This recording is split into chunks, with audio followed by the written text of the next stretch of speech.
Hello everybody, it's Glass Half Dead here on the day of the Indomitus release, and I have bought two things that I want to talk to you about. First things first, I don't normally do kind of solely positive or solely negative videos unless it's like a gimmick thing, but just so you know, this video is basically going to be a bit of a love note to GW. So if you're not in that mindset, if you want some salt, if you want some I hate GW rant, this isn't the video for you. Anyway, I'm basically not going to say anything negative. I have one negative thing to say, but it's so minor. Right, now let's talk about what this is, and more importantly, what I think someone going from Kill Team to 9th might need to buy and know about all of this. Firstly, these two books are your chapter approved pack. This is your core rulebook. I'm going to really quickly sum this up for anybody that actually came here for just the genuine answer. If you are 100% completely new to 40k and you want to learn everything, you need this. If you have a rough understanding and you've been following Kill Team for a while, so you kind of know the game, and you've also been very excited for 9th, and so you've followed along with the leaks online over the past few weeks, you don't need this. It's nice, but you don't need it. If you're a hardcore competitive gamer, you are never going to play Crusade, you're only ever going to play competitive, you don't care about points of power level, that's the word, none of that, you only need this. I'm going to be honest guys, this video was just because I really liked this and couldn't think of how to talk about just how much I liked this as a thing. I mean, look, Games Workshop gets a lot of bad press from people that have been following it for, a decade, and they see everything GW does as bad, and they will then continue to play the game.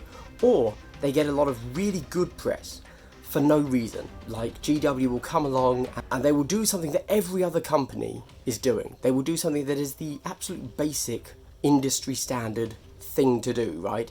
And people will say, oh wow, GW, such an amazing and progressive move. This is, amazing. GW deserves everything in the world. Thank you, my corporate overlords. However, this is genuinely good design. Like, I believe a lot of thought went into this. I don't think it probably needed as much thought as went into it, in the sense that there's nothing here revolutionary, but this is genuinely a great addition to anybody that intends to play 40k, not even just competitively, because of the fact that you get the rules in the back here in a much better form factor than in here. I would just recommend, bizarrely, you want to buy chapter approved before you buy the main rulebook. Obviously though, I will stress, if you're an absolute beginner, you do need the rulebook as well, because this tells you everything. But this teaches you the game. This is what you will use every day you play the game. There you go. But let's talk about the greys in between. There you go. That is the answer to hopefully what I've titled this video. Who knows?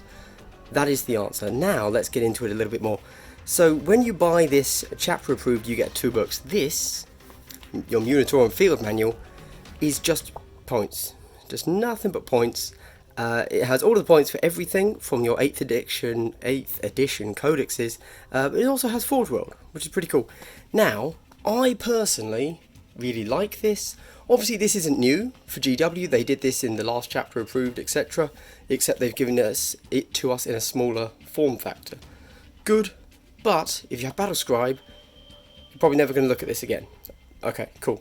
So we can put that to the side. Now, we get this little beauty. This is where the love note begins and ends. But do we want to cover it now? Let's quickly talk about this. Most of you have probably seen it, but the reason I am truly in love with this small book is twofold. One, look at that. Spiral bound, guys. No longer do you have to go out and spiral bind your own book. They've done it for you. That genuinely brings a lot of goodwill to me, someone that went out and spiral bound his Kill Team books, So that's really cool. Also, the form factor itself. This is roughly the size of a regular book, a codex. I don't want to take that. Or obviously it's a lot thicker, but I mean the actual footprint. I don't really want to take that anywhere. It's pretty big. Chances are, if I'm taking a backpack, which obviously this would fit in nicely, I've got other things in there, like my models. But this little guy, right here, perfect. This will go in anywhere. It doesn't have to be a full-size backpack. It can be something smaller. It could be a little side bag, whatever. Delightful. Now, I'm not quite done with the beauty of this. But where do I begin? Okay. What is in this? Allow me to tell you. Firstly, we have the absolute basics of how to play the game. When I say firstly, that's actually the last thing here. But that's here. This is all the basic rules. Okay? It's all at the back here. It tells you pretty much everything you need to know. So that's kind of how in the previous edition you got your, 4 pages of rules? They've just kind of stuck them in the back of this book. Obviously it's a lot more in depth and a lot more well laid out. It actually gives you, I'm happy with this. This is small, anyone can read it, good stuff, I like it. Basic rules are the last, 20 pages of that or whatever. However, at the beginning, we have essentially everything we need to be able to go to any tournament that is running this pack, obviously, and play. Also, play at 2 different points levels with completely separate missions. So, we have Incursion, which is your 1000 points with 6 CP, or we have Strike Force, which is 2000 points, 12 CP, right? And we also have all of the secondaries we can take. We don't actually have any tournament scoring sheets, but whatever. You live and learn. And there is one more thing I want to note. So obviously this here, essentially, my understanding is you can just turn up to any 40k competitive event with this, and you know exactly what you're going to play. They will say, you'll know it's an incursion game, scale game, and you just turn up, and they say, okay, you're playing that one. You're playing Rise of the Machine Spirit on page 31. Number 31? Page 28, 29? I don't know what that means. But yeah, you're playing that one, and then you know everything else about the tournament. It's very standardised. I really like it. Great stuff. Also, what's this about Incursion versus Strike Force? Well, Incursion is this officially... So, again, love note. Sorry guys, I'm gonna talk about good things here that I like. I really like that they have included a smaller battle size for play in 40k competitive tournaments. No longer is it, okay, you're playing 2000 points or you're playing 1750, and that's really the only way they're going to let you play a game, in the ITC or whatever, and that's the only thing that really matters. No, now we can play 1000 points. And until now, as I'm sure many of you Kill Team players that are regular viewers of mine and have come over to look at this, you were possibly, like me, thinking Combat Patrol is the next step, right? Let's go Combat Patrol. But then the logical next step after that, you've kind of got 500 points, and then you just have to jump up to 2000 points, because there's not really a huge reason to hang around in the middle. You're either playing a small game, or you're playing the big game, right? Whereas this, kind of, to me at least, and until we see the meta of what people are actually going to run for tournaments, this gives me a little bit of faith that I won't have to go to the big 2.5, 3 hour game of 2000 points. I can sit quite pretty at an hour and a half, 1000 points, and it's going to be fully supported by GW and competitive players. This is like this weird representation matters. If GW hadn't put 1000 points in this book, nobody would ever play 1000 points in a competitive game, right? Now, people will. And I really like that. That's really cool. So final word on the chapter approved, buy this. This is really good. You will use this very frequently, I believe. Now, let's talk about the core book. This is a beautiful book. It gives you everything. I haven't read it fully, obviously, but basically, if you want to know anything about Warhammer, It's all in here. We go, right from the Horus Heresy over to where we are now. We get this lovely quadruple page spread. Quick side note, just there, Tau 5th Sphere expansion. I believe that's the first time we've been given the actual location. The Tau Empire's there, and they've come out there. Not that that matters to anyone, but whatever. It also gives you... Oh, it's not going to be able to shove it. Hold on. Let's move it to the side. It also gives us different war zones. Now, that's pretty cool. You can say, okay, I want to play around in that war zone. And this isn't all of them. They cover Armageddon as well. They cover lots. It keeps going. It gives us everything. Blah, blah, blah. It gives us the Chaos Gods. It gives us the background. It gives us where we are now. All that good stuff. This is truly comprehensive. It's lovely, laid out lovelily. And I have zero faults to mention about this. This is just a beautiful book. Very well done. And I would thoroughly recommend it. Anybody that wants to know the lore of the game, just read this. One note to complain about though.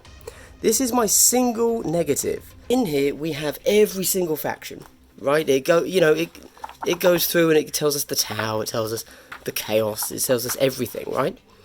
When you first open up, you get the Astartes, of course. Of course they're first, it makes sense. And you're like, okay, yeah, gives us all the background, 2 pages, dense, good stuff. And we turn the page, and we see this, and I love this. I love that it actually tells us, hey, Ultramarines are blue, if you didn't know. Or Sides of the Emperor, black and yellow, etc. It tells us everything, really nice. And I was then assuming we're going to get this kind of spread after every information page here. We're going to get this.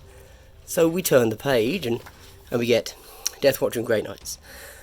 Now, okay, so we don't get that. But I figure Deathwatch and Grey Knights, they're kind of already sub-factions of Astartes, so we don't need another, 2-page spread of what they look like, because they all look the same. But then we get Adepta Sororitas. We've just had their codex release. We know they have one of those pages.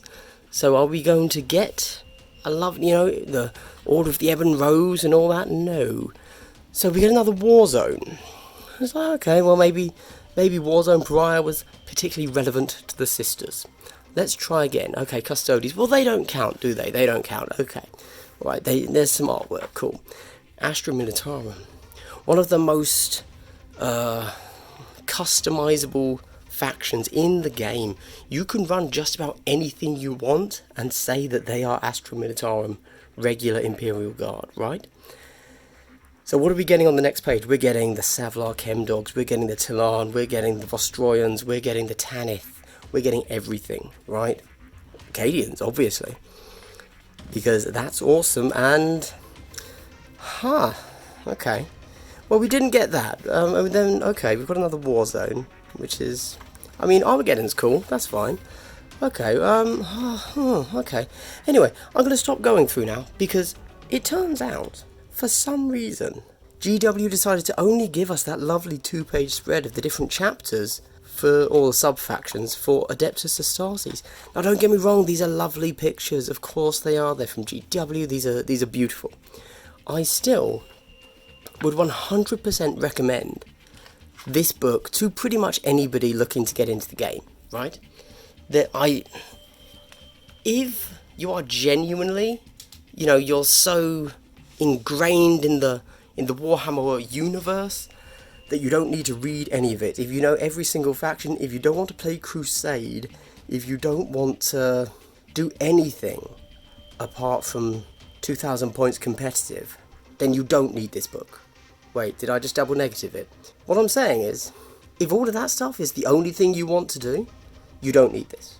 If there is any modicum of interest of anything outside of 2,000 points competitive for you, there is probably something in this book for you. The Crusade system has been wildly vaunted as amazing, although that was, of course, purely by people from GW, so don't trust that. But, it's there, it's great. I think we all enjoy, or will enjoy, some good narrative games thanks to it. But I can't go into that because I haven't read the rules.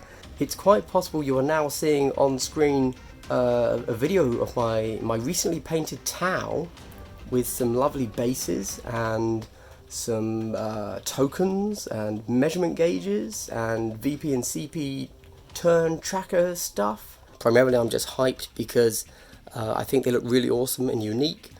The flight bases on the drones there are from the MOMPOC, so it's Monster Apocalypse from Privateer Press stands, and the bases are all the hex bases from laserforge.co.uk, as are all of the tokens and measurement gauge, etc., and the specialist ID rings around their bases. But before the video ends, let me know what you think about this. Do you think the chapter approved is as good as I suddenly amazingly thought it was? Do you think I'm completely off the mark? Are you a new player and I have done a poor job in telling you why you need the chapter approved book? Or maybe you're an experienced player and you think I'm just wrong. Maybe you think that nobody's ever actually going to take the chapter approved book because actually everyone's going to do custom tournaments still, so you don't need that and nobody's ever going to run it. I'm genuinely interested in your thoughts on that. Anyway, this has been Glass Half Dead. I hope you've had a good day and continue to have a good day. Goodbye.